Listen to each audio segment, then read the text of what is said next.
2024 has just started, and unfortunately, we already have a big name that has been added to the doping violation list in track and field. And this athlete is Michael Saruni. Now, Michael Saruni is a Kenyan athlete who is incredibly talented in the 800 meters, and he also stands as an NCAA record holder in track and field. But word has just recently come out of something incredibly troubling that happened in the 2022 Kenyan trials. And this is honestly one of the weirdest and wackiest situations that I can remember. So back in the 2022 Kenyan trials, which took place in Nairobi, Kenya, Saruni was running in the 800 meters. Now in the finals, he placed 9th with a time of 1 minute 46.95 seconds, which is a very respectable time, but it wasn't quite fast enough to make it to the World Championships, as Kenya always does bring out incredible athletes over the 800 meters. But it was what happened just after this race that really caused a stir. So after this finals, Saruni was reported to have been coughing a lot. He was coughing so much, in fact, that he ran to the bathroom right after the race, and it was at this point that some of the meeting officials decided to make sure to follow him into the bathroom, where they saw him go into his stall and they still heard him coughing.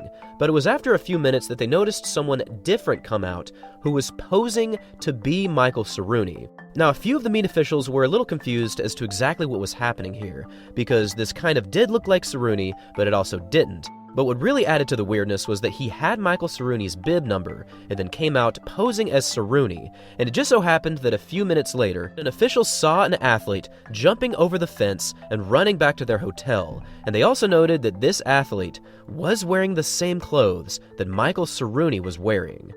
Now, what was happening here is that Saruni was attempting to get someone to take his place so that they could go through the proceedings of drug testing, where they might ask for blood, where they might ask for urine, and this is almost overwhelmingly the case because Michael Saruni knew that he would test positive under such a proceeding.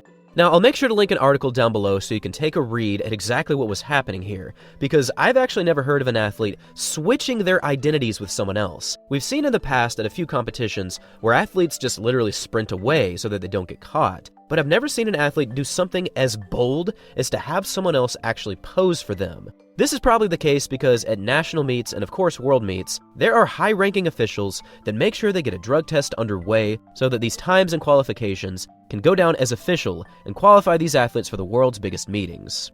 Now in the proceedings, they decided that this was exactly what was happening, and even though Michael Saruni attempted to make a few different claims as to why he was doing this, it's almost certainly because he was trying to avoid a drug test.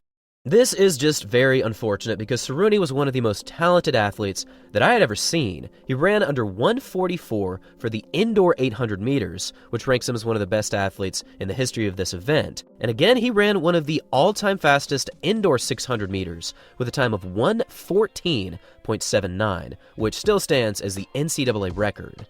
This is just another very unfortunate circumstance, and it only unfortunately adds more negativity to the country of Kenya, which has certainly provided many athletes that have either been suspended or outright banned from track and field. Anyways, I just wanted to update you guys on this because Saruni was certainly one of the most promising athletes to ever come out of the NCAA rankings, but now it really does appear as though he has gone down the wrong path with doping. Thanks for watching, everyone, and as always, until next time.